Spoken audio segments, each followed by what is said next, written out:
A questão do gênero é complexa.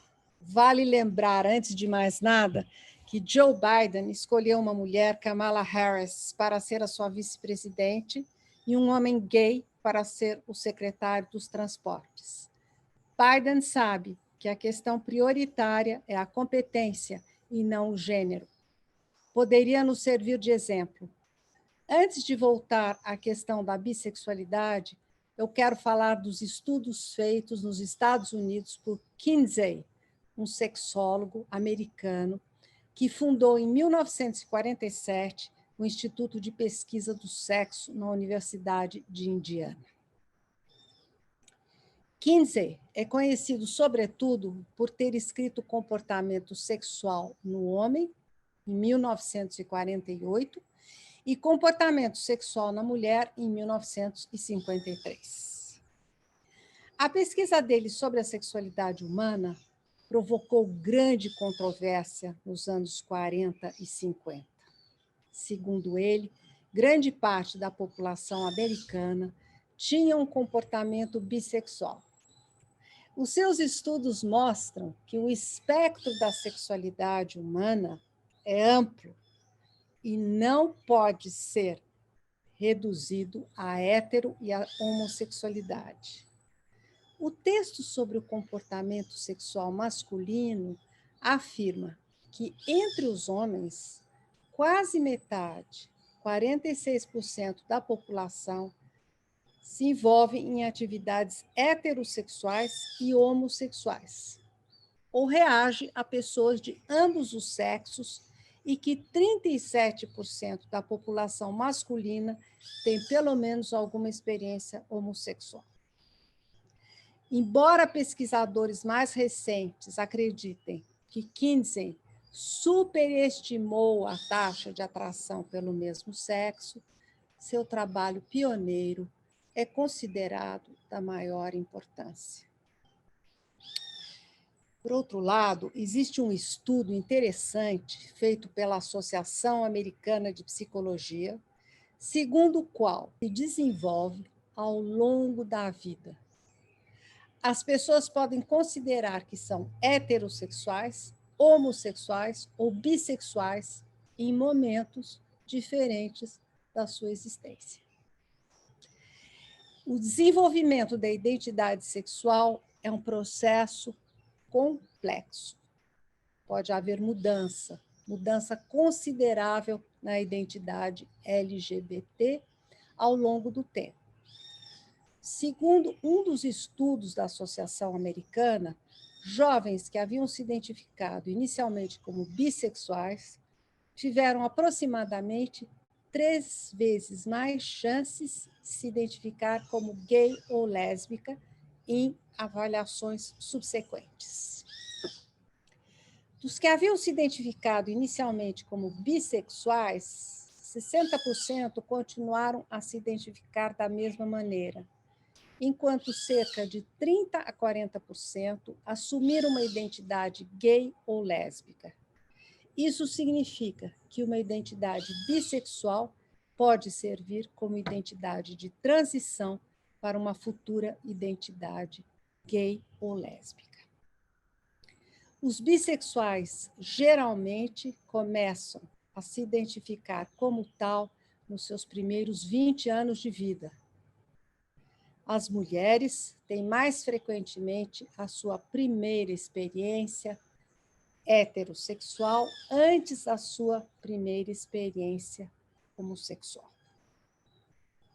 Já os homens bissexuais, com mais frequência, têm a sua primeira experiência homossexual antes da sua primeira experiência heterossexual. Pessoas do grupo LGB são muitas vezes criadas em comunidades abertamente hostis à homossexualidade. Isso explica, na minha opinião, a necessidade de afirmar, através de diferentes símbolos, a sua identidade sexual. Um símbolo comum da comunidade bissexual é a bandeira do orgulho bissexual. que tem uma faixa magenta na parte superior para atração pelo mesmo sexo, uma azul na parte inferior para atração pelo sexo diferente e no meio da bandeira uma violeta para representar a bissexualidade. A existência deste símbolo evidencia a rejeição a que os bissexuais estão sujeitos. E é de se esperar que um dia ninguém seja mais obrigado a se orgulhar da sua fantasia e do seu comportamento sexual, porque nós estaremos livres dos preconceitos. A revolução sexual dos anos 60 acabou com a repressão, mas não com os preconceitos. Nós continuamos profundamente avessos à diferença. Mas isso só pode ser superado através de atos como, por exemplo, o de Biden, ou de discursos contrários à exclusão. Com isso, eu passo à questão do consulente, que me levou a falar da bissexualidade. Sou paulista, tenho 17 anos e estou passando por algo inacreditável. Primeiro, me apaixonei por uma garota de Porto Alegre e ela por mim. Quando fui visitá-la, minha avó, a quem eu era muito apegada, faleceu e eu precisei voltar para casa. Nunca mais consegui falar com a garota, que não tem nenhuma culpa, mas ficou ligada àquele trauma.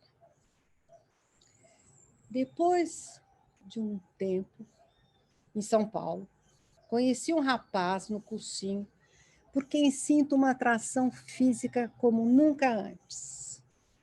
Acho que estou apaixonado, pois quando o vejo, meu coração bate forte. Não consigo tirar os olhos dele e fico imaginando formas de me aproximar. Estou muito perdido. O que eu faço? Resposta. Por que será que você está perdido? Por se sentir atraído por um homem, quando imaginava que isso nunca aconteceria? Mas nós nascemos com uma predisposição sexual masculina e outra feminina, embora uma delas se sobreponha à outra.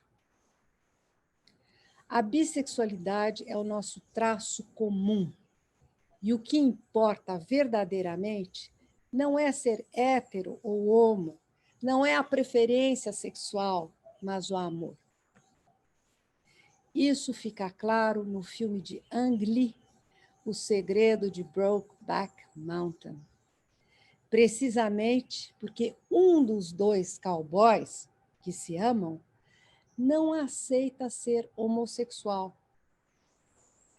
Eles se conhecem no trabalho, separam-se para se casar, ter uma vida dita normal, e depois se reencontram continuamente ao longo da vida, por não resistirem ao amor. A paixão é tal que o espectador sai do filme apaixonado, dizendo-se que a questão da hetero ou da homossexualidade não é prioritária. Além de subversivo, o amor nos surpreende como uma flecha. Daí a representação clássica de Eros.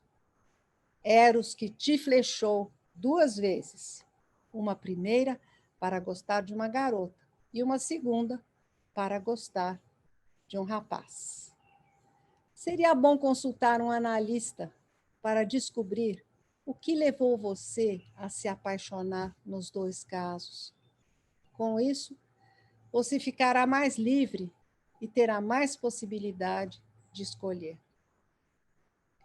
Para concluir, eu quero dizer que, acima de tudo, nós precisamos conquistar a liberdade subjetiva. Isso implica um trabalho que vale a pena fazer. Last but not least, eu recomendo o filme do Ang Lee, O Segredo de Brokeback Mountain. Ang Lee é um cineasta taiwanês radicado nos Estados Unidos. ganhou o Oscar de melhor diretor 2 vezes. Primeiro pelo filme que eu mencionei e mais recentemente por As Aventuras de Pi. Foi a primeira pessoa de origem asiática a ganhar o Oscar de melhor diretor. Viva Ang Lee! Até a próxima! Querendo, envie a sua questão para betmilan.escritora@gmail.com. Responderei na medida do possível. Você também pode ler textos meus no meu site www.betmilan.com.br. Disponibilizei os artigos publicados na Folha, grandes entrevistas e muito mais. Até!